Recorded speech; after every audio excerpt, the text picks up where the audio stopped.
This is an extended interview I did with Simon Lauder at ABC Southeast this morning, Monday, about the Hanging Rock Boat Ramp project. Simon, thanks for having me on this morning.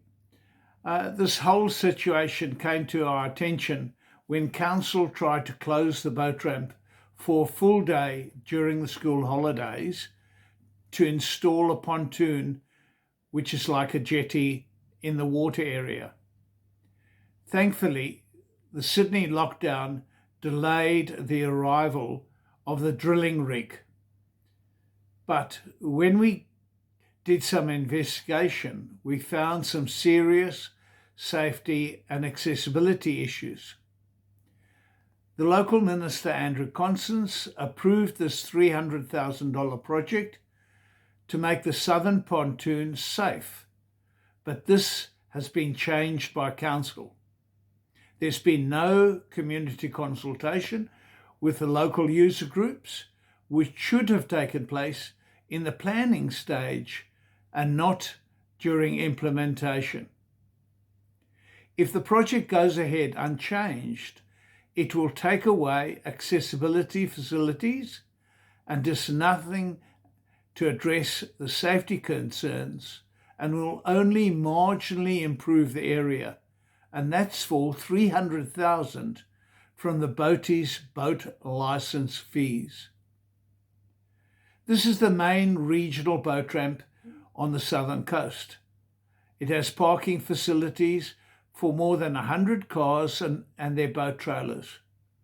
Over the Christmas and Easter holiday period, one can find between 70 and 80 vessels launched here every day. We got hold of the engineering diagram and immediately contacted the project engineer for an on-site meeting with a hastily put together user group of boaters, commercial and recreational fishers.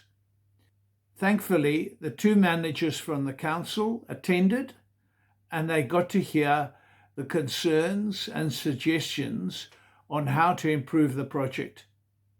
Unfortunately, we haven't heard from them since that day, but they may have gone away to update their plans and see if local knowledge can be worked into the solution.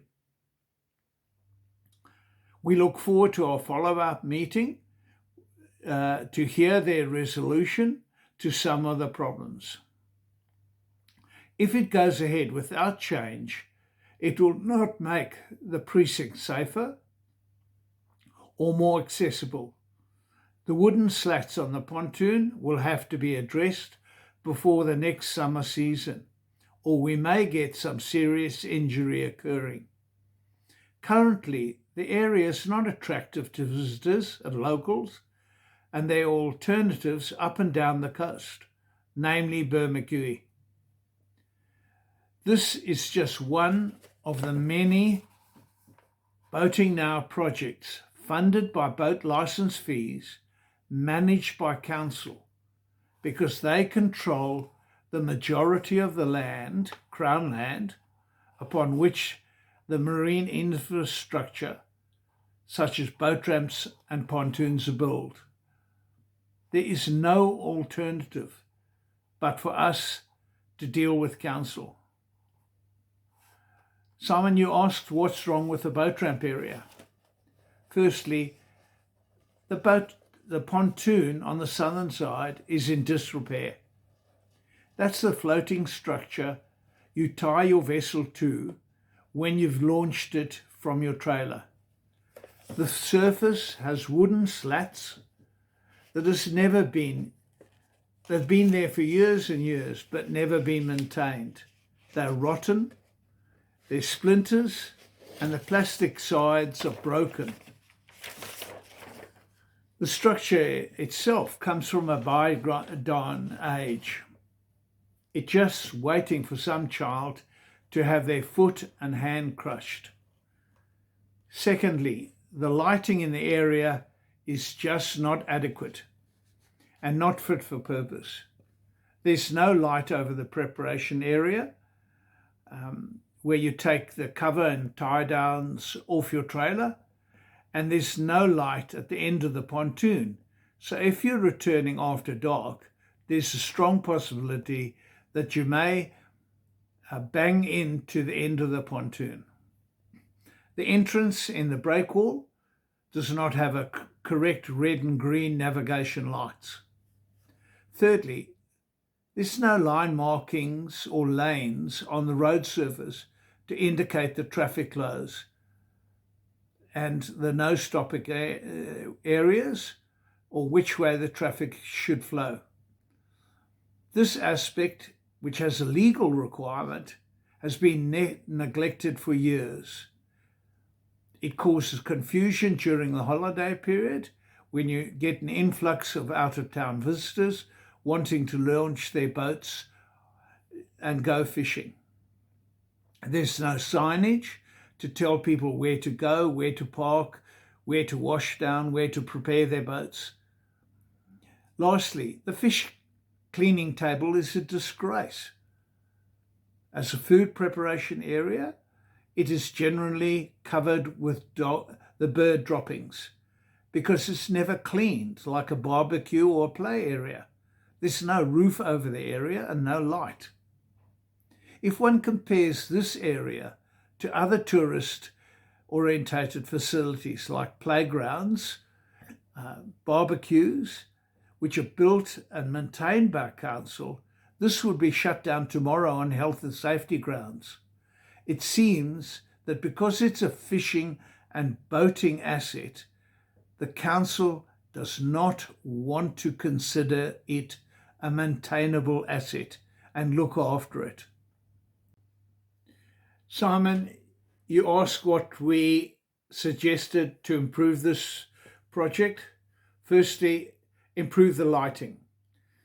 That's in the preparation area, the washdown area, over the fishing table, and of course at the end of the pontoons.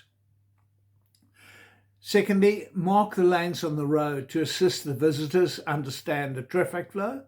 That's a legal requirement. So let's get it there. It helps everyone.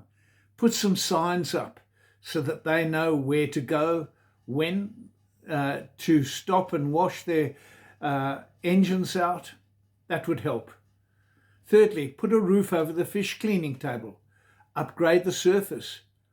Put some additional taps with short hoses to assist people clean their catch. And maybe even clean the area once a week, just like other tourist facilities. Or in fact, the toilet in the Marine Rescue building. That would help everybody. Boat preparation area signs. Make it big enough, designate it. Don't put curbs on it. And the washdown area, redesign that. Remove the curbs.